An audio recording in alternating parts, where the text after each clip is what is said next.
কারণের নাম শুনছেন না আপনারা? না তো না, কারণের নাম শুনছেন। কারণ আল্লাহ রাব্বুল আলামিনে প্রথম জীবন এমন দৌলত দিসলা, মুসা আলাইহিস সালাম যেমন তাওরাত কিতাবর হাফিজ, কারণও লাখান তাওরাত কিতাবর হাফিজ। তাইলে কারণ হাফিজ না? হাফিজ না, না তো না, হাফিজ না, হাফিজ না। কিছু আবিচ্ছা বকলিলাও পাওয়া যায়।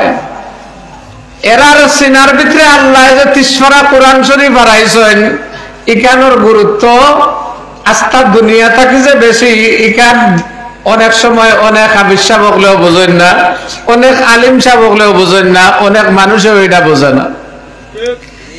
ঠিক না বে ঠিক? কারণটাও আল্লাহ রাব্বুল আলামিনে হাফিজ সাহেব বানাইছেন।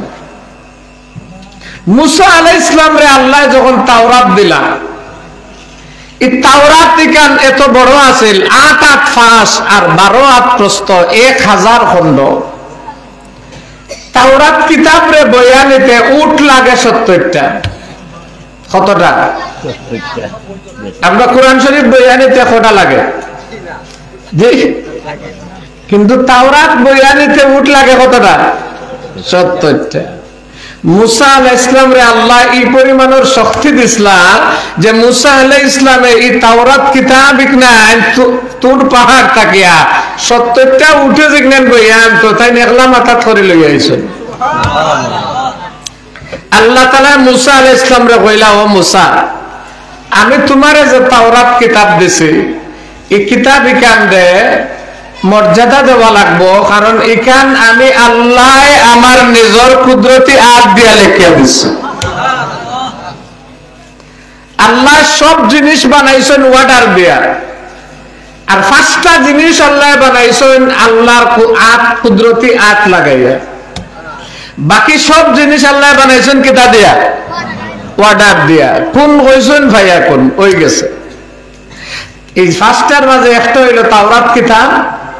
এই তাওরাত কিতাব আল্লাহ রাব্বুল আলামিন নিজের কুদরতি হাত দিয়া লেখছেন, লেখিয়া মুসা আলাইহিস সালাম রে দিছেন। দিয়া আল্লাহ তাআলা কইলা, ও মুসা, এই কিতাব যেমনে মনে চায় রাখলে হইতো না, বরং এই তাওরাত কিতাবর কভার লাগাইতে হইবা, তুমি মালাট লাগাইনি লাগবো। মুসা আলাইহিস সালাম কইলা, আল্লাহ কোনো অসুবিধা নাই, আমি মালাট লাগাই দেব। তাই মনে করছেন কাগজ দিয়া চামড়া উমরা দিয়া লাগাই দিলে হইব। আল্লাহ তাআলা কইলা, না না, এই তাওরাত কিতাবর মালাট লাগানি লাগবো সোনা দিয়া। কিতাবে মুসা আলাইহিস সালাম কইলা, আল্লাহ আমি অত সোনা কই পাই। ও আল্লাহ রাব্বুল আলামিনে কইলা, এই চিন্তা তোমার করার দরকার না। ও জান্নাতি পরশ পাথর একটা দিলা, আর কইলা ও পাথর ওটা দিলাম, ওটা দিয়া তুমি সোনা বানাইবা। লোহার মাঝে লাগাইলে লোহা সোনা হয়ে যাব। তামার মাঝে এই পাথর যদি লাগাও, তামাও সোনা হয়ে যাব। জিথার মাঝে লাগাইবা, সোনা হয়ে যাব। সোনা বানাও আর তাওরাতের কভার লাগাও। সুবহানাল্লাহ কইতা না? ও আইলো পরশ পাথর। মুসা আলাইহিস সালাতু ওয়াস সালাম এই পাথর দিয়া সোনা বানাইতা আর তাওরাতের কভার লাগাইতা। কারণ এই সময় হাবিচ্ছা বইল বেটার আতর কাম জানা আছিল, কিতা বাইন্ডিংর স্বর্ণকার আছিল, যার কারণে সোনার কাম জানত। মুসা আলাইহিস সালাম গিয়া কারণ দে কইলা, রে ভাই হলো তান্ত সসার করে ভাই না জি গিয়া কইলা, বা হাবিচ্ছা, আল্লাহ আমারে যে তাওরাত কিতাব দিছেন, এখন কইছেন এই কিতাবের মাঝে মালাট লাগাইতাম সোনা দিয়া, কারণে কয় দোয়াই আল্লাহর অত সোনা ভাইবা কোনানো। বলে ও দেখো আল্লাহ জান্নাতি পরশ পাথর দিছেন, ওটা যেন লাগাইমো অন্য সোনা হয়ে যাব। লোহারও সোনা বানানে যাইব, তামারও সোনা বানানে যাইব, কোনো চিন্তা নাই। ও আমি তো আর সোনার কাম জানি না, তুমি যেহেতু স্বর্ণকার, তোমার কাম হইল তাওরাতর কভার লাগাইতা। সোনা দিয়া কভার লাগানোর দায়িত্ব তোমারে দিলাম, পাথর এটাও তোমারে দিলাম। পাথর দিয়ে সোনা বানাইবা, খাম শেষ হইলে পাথর আবার আমারে সমঝাই দিবা। এখন কারণে তাওরাতর কভার লাগায়, সোনা বানায়, আর কবার লাগাইতে লাগাইতে শেষ হইল, বহুদিন গেল।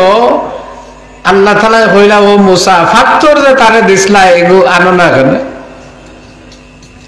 মুসা আলাইহিস সালামে কইলা, বা কারণ তোমারে যে পাথর দিসলাম, পরশ পাথর সোনা বানাইবার লাগে, ওটা তা আমারে দিলাইতায়।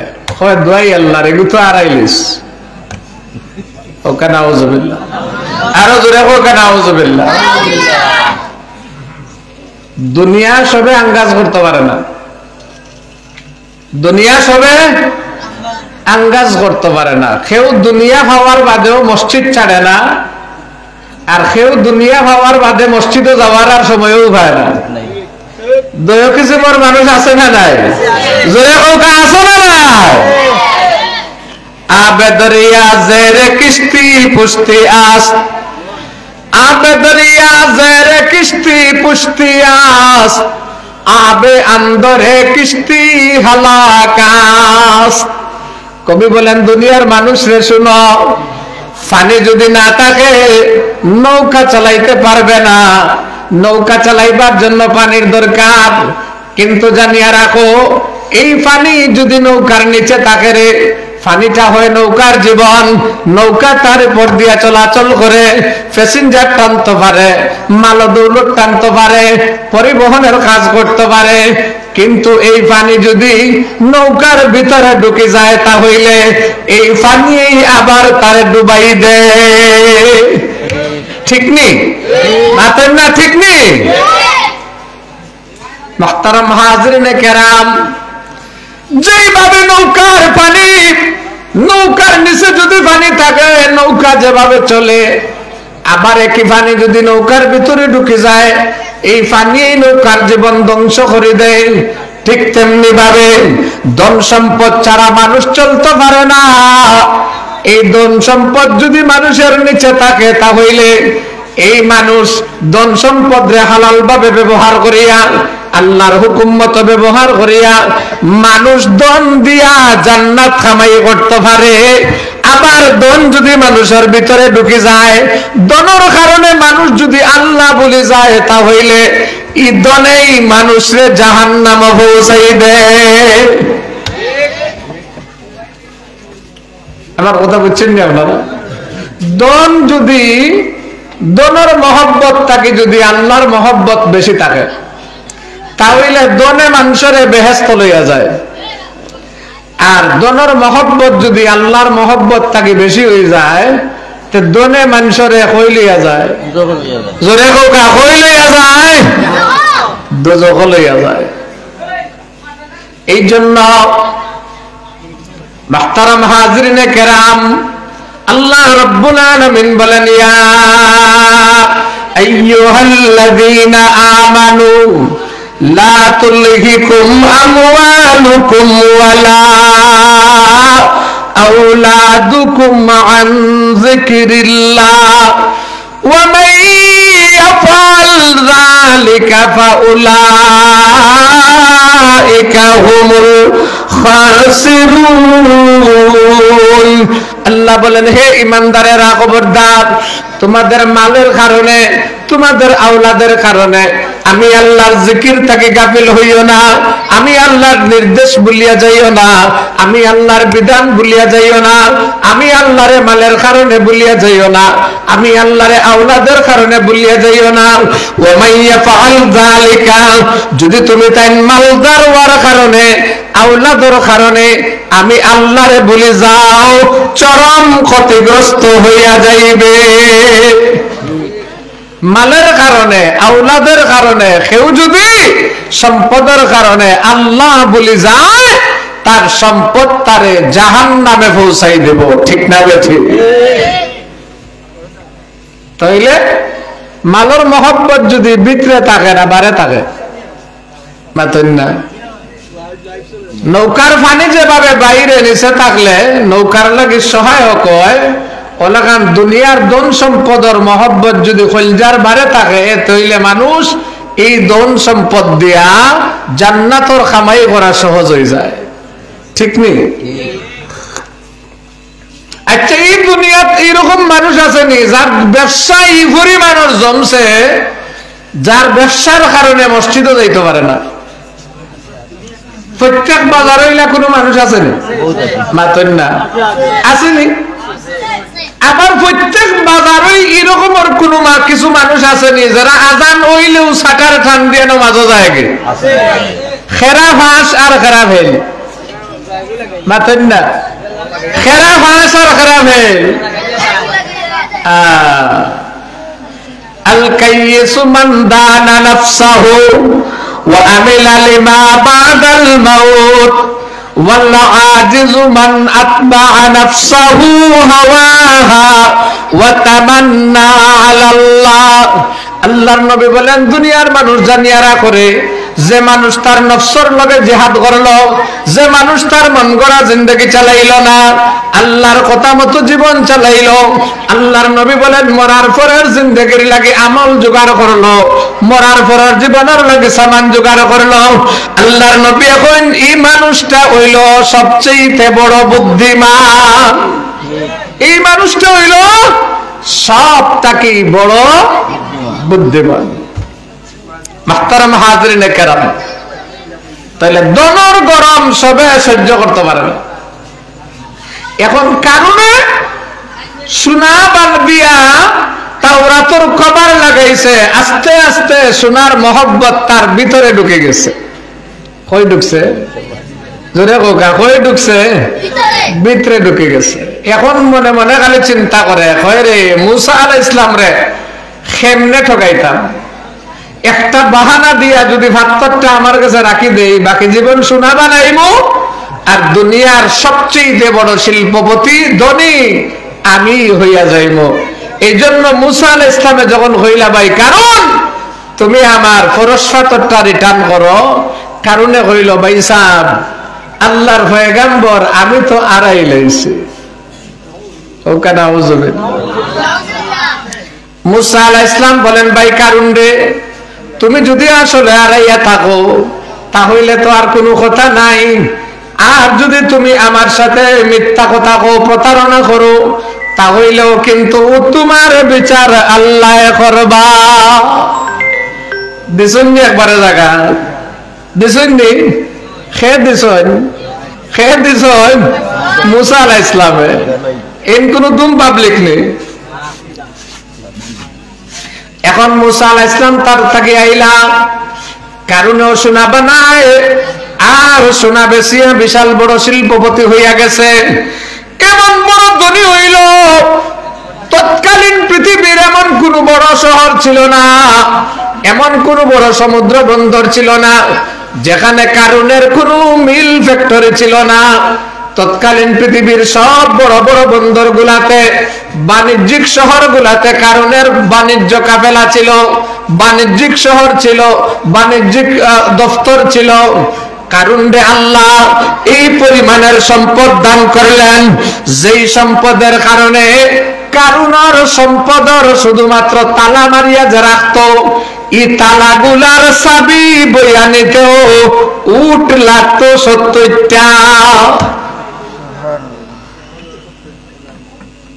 তার যে মাল তালা দিয়ে রাখতো, এই মালর পরিমাণ তালার পরিমাণ এত বেশি আছে যে এগুন্তর চাবি বইবার লাগি উট লাগতো 60টা কিয়া 70টা। এখন বুঝো কা তারে আল্লাহ কি পরিমাণের সম্পদ দিছে। মাহতারাম হাজরিনে কেরাম, কিছু কিছু মানুষ আছে দুনিয়া পাওয়ার পরে তার মনটা পাথর বনে যায়, আছে না নাই? জোরে কোকা আছে না নাই? খালি পাথর বনে না রে, আল্লাহ তাআলা কইন আও আসাদু কাসওয়া, এমন কি পাথর তাকিও আরো শক্ত হয়ে যায়। পাথর রেখে গলে কিন্তু তার মন গলে না, পাথর রেখে গলে তার মন গলে না, কোনো ওয়াজেও তারে ধরে না, কোনো ফামপট্টিও তারে ধরে না, গোলানিও যায় না, এরকম শক্ত হয়। আল্লাহ রাব্বুল আলামিন কইন আও আসাদু কাসওয়া, পাথর তাকিও আরো শক্ত। পাথর তাকি শক্ত জিনিস আছে নি? মাথন না। এক বেটার রাস্তা পায় 80,000, তো আরব জ্ঞানের লোকে দেখা হয়েছে আমরা মাদ্রাসার সম্ভবত পঞ্চম শ্রেণী বা চতুর্থ শ্রেণীর বাংলা বইতে এক কবিতা আছে, 700 ক্রুশ করিয়া ভ্রমণ জ্ঞানীর অন্বেষণে, সহর্ষা পথিক পেল সে প্রবীণ কোন এক মহাজনে। তো বেটায় ঘুরতে ঘুরতে এক জ্ঞানীর দেখা পাইছে, আর জ্ঞানীর দেখা হওয়ার পরে এই জ্ঞানীরে বেটায় কয়েকটা প্রশ্ন করছে। এই প্রশ্নগুলোর মাঝে একটা প্রশ্ন আছিল, পাথরের চেয়ে কে আছে অধিক দৃঢ়? মানে পাথরটা কি শক্ত কোনো জিনিস আছে না? আমরা তো মনে করি সবচেয়ে শক্ত জিনিস কিটা, মাতেন না?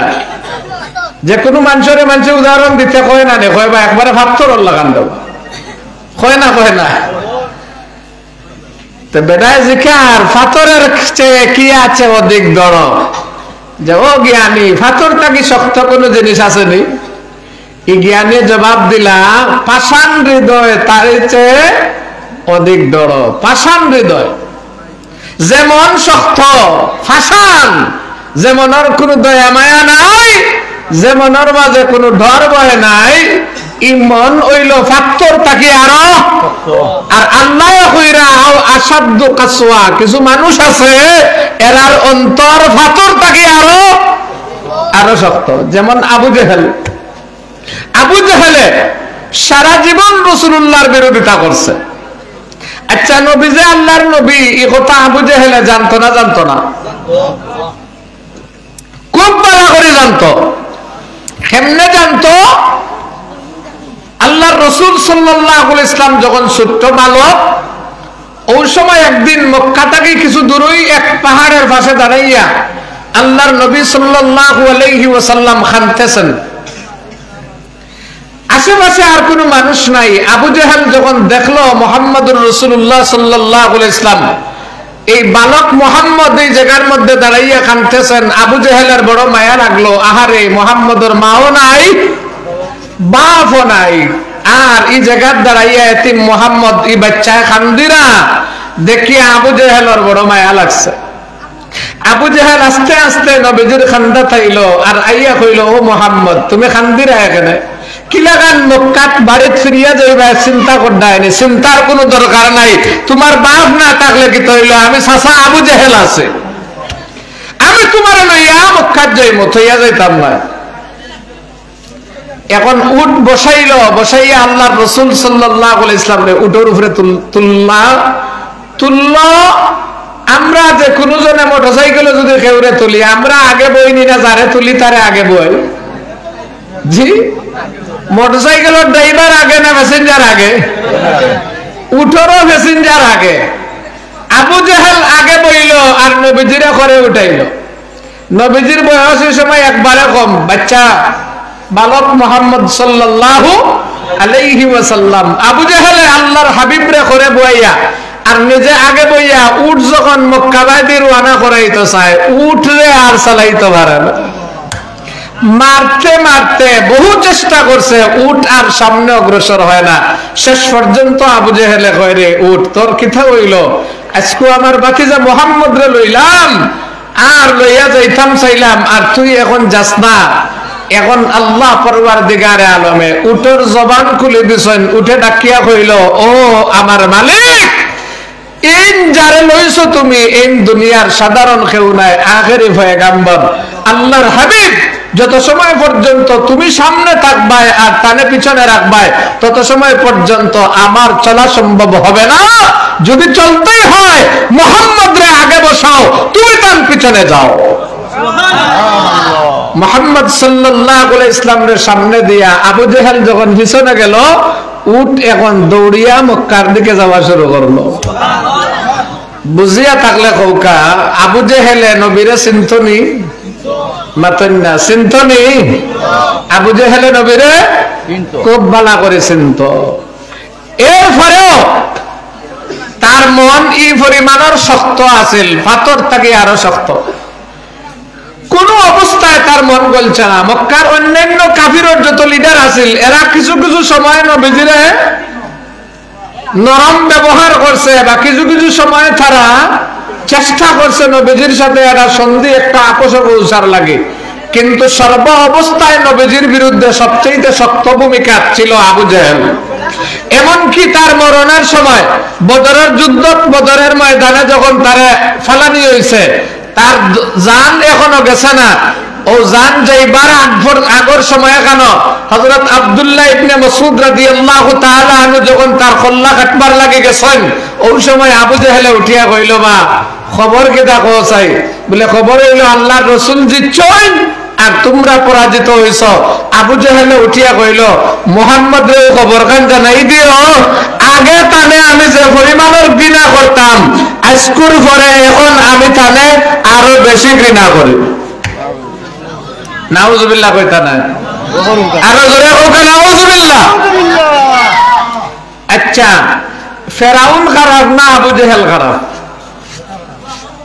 জোরে হোক। ফেরাউন বেশি খারাপ না আবু জেহেল বেশি খারাপ? আবু জেহেল হইল বেশি খারাপ। আবু জেহেল বেশি খারাপ কেন?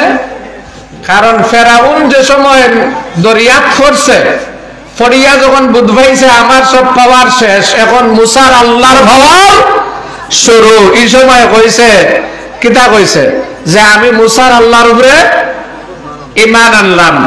এই সময় হাবুডুবু খাইয়া খাইয়াও হে কিন্তু নরম হয়ে গেছে। লাস্ট মুহূর্তে আল্লাহর বাইরে রওনা হয়ে গেছে, মুসা আলাইহিস সালামের বাইরে রওনা হয়ে গেছে। কিন্তু আবু জেহেল ফেরাউন থেকে আরো খারাপ, কারণ আবু জেহেল মরবার টাইমেও কইছে, ও আব্দুল্লাহ ইবনে মাসউদ, মুহাম্মদরে জানাই দিও আগে যে পরিমাণ তার প্রতি আমার ঘৃণা আছিল, আজ আরো বেশি ঘৃণা আমার তার ভিতরে, তার দিয়ে আমার ভিতরে ঘৃণা আছে। তাইলে ফেরাউনের চাইতেও আবু জেহেল আরো নিকৃষ্ট। মুহতারাম হাজিরিনে কেরাম, এখন কারণে আল্লাহ দন দিলা, কারণে দন দেওয়ার পরে ধনী হইল, ধনী বানাইলা কে? মাতেন না, ধনী বানাইছেন আল্লাহ।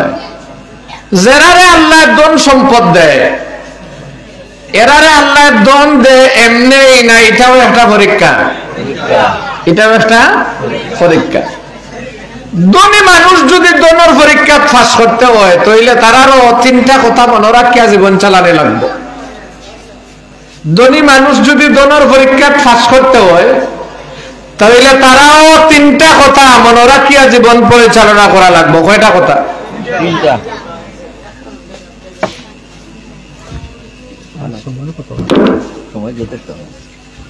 আপনারা কষ্ট হন না তো? ধনী মানুষ দনের পরীক্ষা পাস করতে হইলে কয়টা কথা মনে করা লাগবো? তিন কথা মনে রাখিয়া যদি ধনীয়ে তার জীবন চালায়, এই ধনী ভাস। এক নম্বর কথা হইল মনে রাখতে হইব, ধনী আমি হইছি না। ধনী জোরে কোকা, ধনী আমি হইছি না, আমারে ধনী বানাইছেন আমার আল্লাহ। এই কথা মনে রাখা লাগবে। সব দুনিয়া ও কথা মনে করা লাগবো যে আমি ধনী হইছি না, আমারে ধনী বানাইছেন কে? আল্লাহ। দুই নম্বর কথা মনে রাখা লাগবো যে আমারে আল্লাহ ধনী বানাইছেন পরীক্ষা করবার লাগে। কিনা করবার লাগে? পরীক্ষা করার লাগে। অতএব আমার এই সম্পদ আমি আয় কর্ম আল্লাহর হুকুম মতো, ব্যয় কর্ম আল্লাহর হুকুম মতো। সম্পদের আয় আর ব্যয় দুইটা হবে কার হুকুম মতো? আল্লাহর হুকুম মতো। জোরে হোক, কার হুকুম মতো? কারণ কিয়ামতের দিন পাঁচটা প্রশ্নের জবাব না দেওয়া পর্যন্ত কোন মানুষ হাসরের মাঠে পাও লড়াইতে পারবে না। আল্লাহর নবী বলেন, পাঁচটা প্রশ্নের জবাব না দেওয়া পর্যন্ত হাসরের মাঠে কদম লড়াইতে পারবে না। এই পাঁচটা প্রশ্নের মাঝে একটা প্রশ্ন হইল তোমার মাল খামাই করছো কোন পথে, আরেক প্রশ্ন হইল মাল খরচ করছো কোন পথে। এই দুই প্রশ্নের জবাব দেওয়া লাগবো নি? লাগবো নি? লাগবো। এই জন্য ধনী মানুষটাই মনে রাখতে হইব, আমি ধনী হইছি না, আমারে ধনী বানাইছেন আল্লাহ। দুই নম্বর কথা মনে রাখা লাগবো, আমারে ধনী বানাইছেন আল্লাহ, পরীক্ষা করবার লাগে।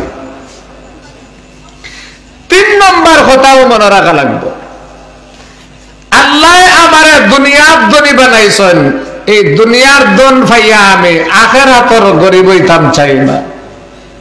কিছু মানুষ আসেনি যারা দুনিয়ার ধনী হওয়ার কারণে আখিরাত তো গরিব হইব, মাতেন না? কিছু মানুষ আসেনি দুনিয়ার ধনের কারণে আখিরাত তো গরিব হইব, আসেনি এরকম মানুষ? আছে। এই জন্য ধনী মানুষে মনে রাখা লাগবো যে আল্লাহ আমার দুনিয়ার যেভাবে ধনী বানাইছেন, আমি আখিরাতের ধনীও বনতাম চাই। এই তিনটা কথা মনে রাখিয়া যদি কোনো মানুষ কোনো ধনী যদি তার জীবন পরিচালনা করে, এই ধনী মানুষও ফাঁস। আর তিন কথা মনে রাখিয়া কোনো গরিব যদি জীবন চালায়, সেও ফাঁস। কোন তিন কথা? গরিবেও তিন কথা মনে রাখা লাগবো। এক নম্বর কথা হইল, আমি গরিব হইছি না, আমার বাবার কারণে গরিব নাই, আমার দাদার কারণে নাই, অমুক তমুকের কারণে নাই। আমরা অনেক সময় কই রে বা আমার বাবার একলিন লাগি সারা সম্পদ শেষ, হয় না? হয় আমার বাবার কারণে আমরা কোনটা নাই, কেউ কয় দাদার কারণে সারা গেল। না না, যদি তুমি গরিবের পরীক্ষা পাস করতে চাও, এক নম্বর কথা মনে রাখা লাগবো, বাবার কারণেও গরিব হইছে না, দাদার কারণেও নাই, অমুক তমুক কেউরির কারণে নাই, আমারে গরিব বানাইছেন আমার আল্লাহ। গরিব বানাইছেন কে? জোরে বলবে, গরিব বানাইছেন কে? আমার আল্লাহ। দুই নম্বর কথা মনে রাখা লাগবো, আল্লাহ আমারে গরিব বানাইছেন হিংসা করিয়া নাই, জিদ করিয়া নাই, আল্লাহ আমারে গরিব বানাইছেন পরীক্ষা করবার লাগে। আমি গরিব হইয়া আল্লাহরে বলিনি না, বলি না। তিন নম্বর কথা মনে রাখা লাগবো, দুনিয়াত গরিব হইছি ঠিক হই, আখিরাত গরিব হইতাম না। দুনিয়ার গরিব হইছি, আখিরাতের গরিব হইতাম চাই না। এই তিনটা কথা গরিবেও মনে রাখা লাগবো। মাহতারাম হাজরিনে কেরাম, তাইলে কারণ আল্লাহ দন দিছেন, মনে আছেনি আপনারা? এই পরিমাণও ধনী হইল, তার ধনের সম্পদ চাবি বইয়া নিতে উঠ লাগে 60 থেকে 70টা। এবার মুসা আলাইহিস সালাতু ওয়াস সালাম রে আল্লাহ তাআলা কইলা, ও মুসা, কারণ তো সোনা মারিয়া ধনী হয়ে গেছে, এখন কারুনের কাছে যাও আর গিয়া তারে কও যাকাত দিত। কিতা দিত? যাকাত দিত। এখন মুসা আলাইহিস সালাম কারুনের দরবারে গেল, আর কারুনের দরবারে গিয়া মুসা আলাইহিস সালাম কইলা, রে ও কারুন, তুমি তো একজন গরিব মানুষ আসলাই, আল্লাহ তোমারে ধনী বানাইছেন, আজকে দুনিয়ার জায়গায় জায়গায় তোমার মিল কারখানা ফ্যাক্টরিও খোলাছে, তোমার মাল দৌলতর কোনো অভাব নাই রে।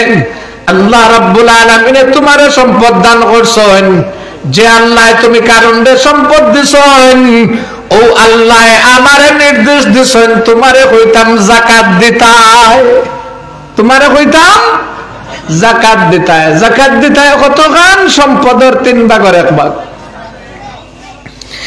কারণে মুসা আলাইহিস সালামের কথা যখন শুনলো, শোনার পরে চিন্তাত পড়ে গেল, হায় রে হায়, এই পরিমাণের সম্পদ যদি আমি যাকাত দিলাইতে তো আমার বোধটা কমে যায়।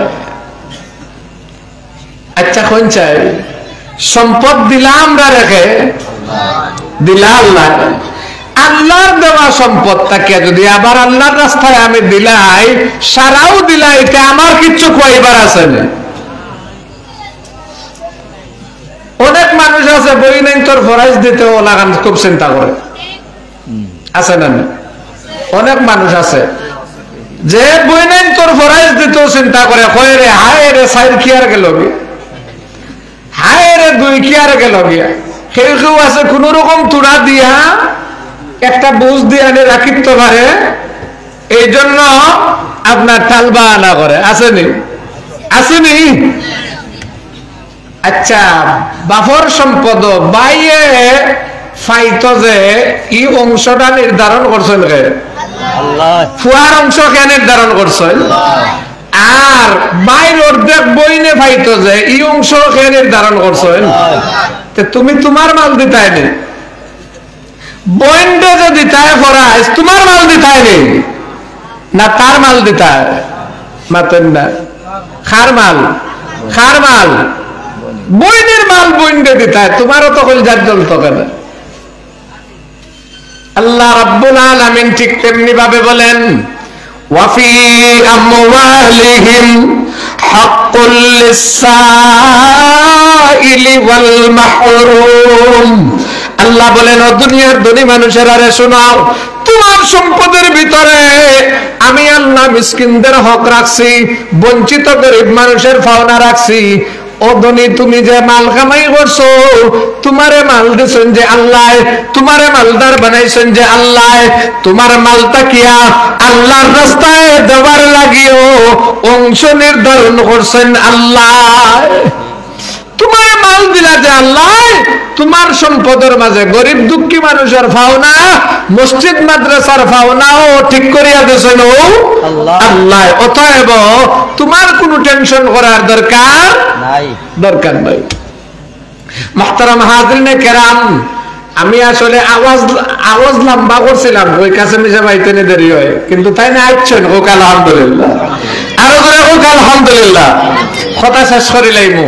মুহতারাম হাজিরিনে কেরাম, এবার কারুনের কাছে যখন সোনা চাইবার যাকাত চাবার লাগে, মুসা আলাইহিস সালাম যখন গেলেন, মুসা আলাইহিস সালাম রে কারুনে যাকাত দিল না, যাকাত না দিয়া উল্টা মুসা আলাইহিস সালামের বিরুদ্ধে চক্রান্ত শুরু করলো। এমন চক্রান্ত শুরু করলো, মুসা আলাইহিস সালামের বিরুদ্ধে একজন মহিলা দিয়া মুসা আলাইহিস সালামের উপরে জিনার তুহমত তুলে দিল। একজন মহিলারে টাকা দিয়ে কারণে রেডি করলো। মুসা আলাইহিস সালাম যেদিন ওয়াজ করার দাঁড়াইবা বড় জনসভার মাঝে, মাহফিলের মাঝে, তুমি ওই সময় কইবা তোমার লগে মুসা জিনা করছো। হকলে নাউজুবিল্লাহ কইতে কষ্ট হয়নি? আরো জোরে হোক নাউজুবিল্লাহ। দেখো কা আল্লাহ ওয়ালা ওগুলোর উপরে চক্রান্ত এটা নয় আনা পুরান আমল থাকি চলে, ঠিক না বে ঠিক? এখন মুসা আলাইহিস সালামে একদিন ওয়াজ করডা, আর কারণে হঠাৎ করে মুসা আলাইহিস সালামরে ডাক দিয়া কইল, ও মুসা, কেউ যদি কেউরির লোকে জিনা করে তার শাস্তি কি হবে? মুসা আলাইহিস সালামে কইলা, মুসা আলাইহিস সালামে কইলা, জিনা করলে শাস্তি কি তো হইব? আমি যেমন জানি তুমিও তো জানো, আমি যেমন জানি তুমিও তো জানো, তাওরাতের বিধান তো তোমারও জানা আছে। কারণে কইল, না না কইতাম সারা বহু কথা, যদি আপনি করেন তো বিচার কিতা হলা হইব নি? নাউজুবিল্লাহ। খারে কর, আল্লাহর নবীরে কর, মুসা আলাইহিস সালামের লাগান পয়গম্বর দে কর, যদি আপনি করিয়া থাকেন জিনা তে বিচার কিতা হলা কার হইব নি? মুসা আলাইহিস সালামে কইলা, আল্লাহর বিচার সবার লাগি সমান, আমি করলে যেতা তুমি করলেও কথা। ও কারণে ও বেটিরে কইল, ওগো তুমি যে আইসলা আমার কাছে বিচার লইয়া, এখন কও চাই। ও বেটি উঠিয়া কইল, আমার লগে মুসা জিনা করছে। যেমনে কইছে মুসা আলাইহিস সালামের রাগ তো আর বুঝবাইরা। মুসা আলাইহিস সালামের রাগ উঠলে আপনার মাথার চুল খাড়া হয়ে যেত। এখন মুসা আলাইহিস সালামের যেমনে রাগ উঠছে আর বেটির ভাই চাইছেন, বেটির জান ফাঁস ভাই বার হইয়া গেছে। কয় দোয়াই আল্লাহর মুসা, এটা আমার কথা না, এটাও মাথারে আমারে কইছে। এ টাকা পয়সা দিয়া আর আমারে কইছে আপনার বিরুদ্ধে ওলাগান কইতাম। যেমনে কইছে মুসা আলাইহিস সালামে কইলা, আল্লাহ কারণের বিচার তুমি করবাই না, আমি করতাম। আল্লাহ কইলা, ও মুসা, আজকুর লাগি বিচারের দায়িত্ব তোমার, জমিনটা তোমার আন্ডারে করে দিলাইলাম, যা কইবা তা শুনবো। মুসা আলাইহিস সালামে জমিনটা কইলা, কারণটা দর, যেমনে দর কইছেন দর থেকে আর দেরি নি মাতন না, যেমনে জমিনটা কইছেন ধর, কইতো জমিনে ধরিলেস। এক টানে আঁটু পর্যন্ত হারাইছে, এরপরে কোমর পর্যন্ত হারাইছে, এরপরে বুক পর্যন্ত হারাইছে। মুসা আলাইহিস সালামে কইলা, ওখান কত সময় থাক, খান্দি গুটি লাভ। কারণে খানতে খানতে তার সাইরো বাই ফেক হয়ে গেছে চৌকুর পানি পড়িয়া, আর উঠিয়া কইল, রে মুসা, বুধ ভাইছি তুমি আর তোমার আল্লাহ মিলিয়া আমার মাল খাইতা করিয়া আমারে মাটির তলে হারাই রায়। মুসা আলাইহিস সালাম কইলা, আল্লাহ এগু যদি ইলাকান যায় তো তার মনোভবতা লইয়া যাইব যে আমরা তার মাল খাওয়াত লাগছে। এর লাগে হে অন্য থাকো কতক্ষণ পর্যন্ত গাড়া, আর তার যত সহায় সম্পত্তি মিল কারখানা আছে ইটা আগে মাটির দফন হোক, এরপরে হে দফন হোক। তার সমস্ত মাল সম্পদ আল্লাহ তাআলা মাটির দশাই দিলাম, এরপরে কারণ রে আল্লাহ রাব্বুল আলামিনে মাটির একেবারে দশাই দিলা, যার যাইতে আছে এখনো যার। মুহতারাম হাজিরিনে কেরাম, কারুনের জীবন সফল না বিফল?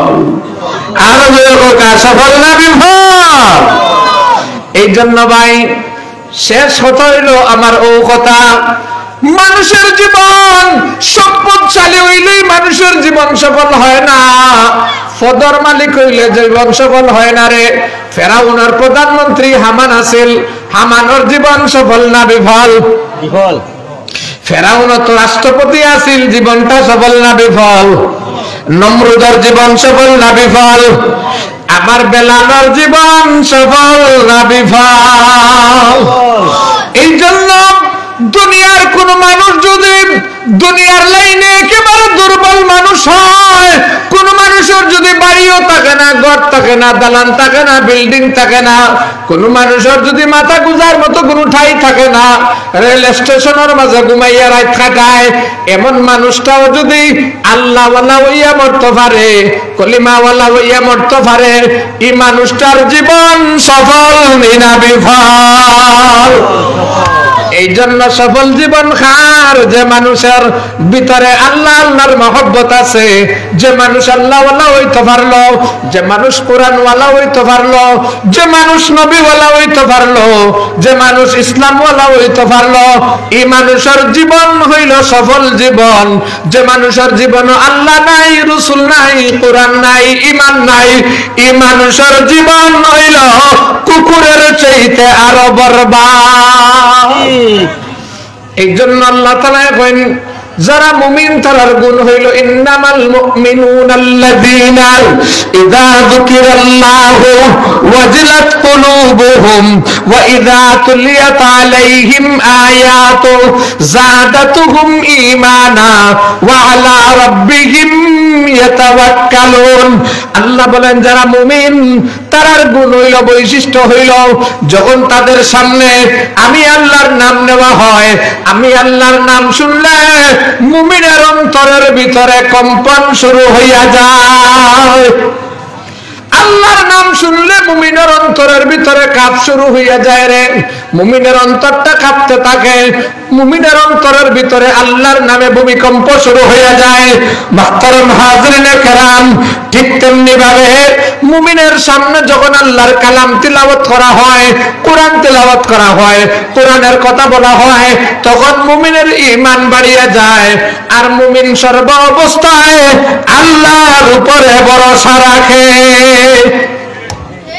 4 নম্বরে আল্লাহ বলেন আল্লাযীনা ইউকিমুনাস সালাহ। মুমিনের 4 নম্বরের গুণ হইল মুমিন নামাজ কায়েম করে, নামাজ বাকি দেয় না, নামাজ কায়েম করে, সময় মতো 5 ওয়াক্ত নামাজ আদায় করে। ইন্নাস সালাতা কানাত আলাল মুমিনিনা কিতাবাম মাওকুতা। সময় মতো 5 ওয়াক্ত নামাজ আদায় করে। মুমিনের 5 নম্বরের কোয়ালিটি আল্লাহ বলেন ওয়া মিম্মা রাযাকনাহুম ইউনফিকুন।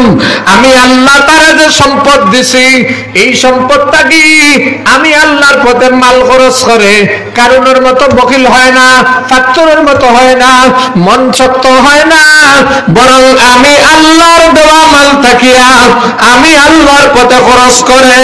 আল্লাহ বলেন এই 5টা গুণ যাদের ভিতরে থাকবে, 1 নম্বরে হইল আল্লাহর নাম শুনলে পরে, আল্লাহর নাম নিলে পরে তার ভিতরে কাজ শুরু হইয়া যায়। 2 নম্বরে কোরআন তিলাওয়াত শুনলে তার ঈমান বাড়িয়া যায়, ঈমানের পাওয়ার বাড়িয়া যায়। 3 নম্বরে আল্লাহর উপরে সর্ব অবস্থায় ভরসা রাখে। 4 নম্বরে নামাজ কায়েম করে। 5 নম্বরে আল্লাহর দেওয়া মাল থাকি আল্লাহর পথে খরচ করে। আল্লাহ বলেন এই 5টা গুণ যাদের মধ্যে থাকবে লাহুম দারাজাতুন ইনদা রাব্বিহিম ওয়া মাগফিরাতু ওয়া রিজকুন কারীম। আল্লাহ বলেন আমি আল্লাহ তাদেরকে পুরস্কার দেব। কি পুরস্কার জানেন রে? এই 5টা গুণ যারা অর্জন করব, 1 নম্বরে হইল আমি আল্লাহর নাম নিলে, আমি আল্লাহর জিকির করলে তার ভিতরে কম্পন শুরু হয়ে যাইব।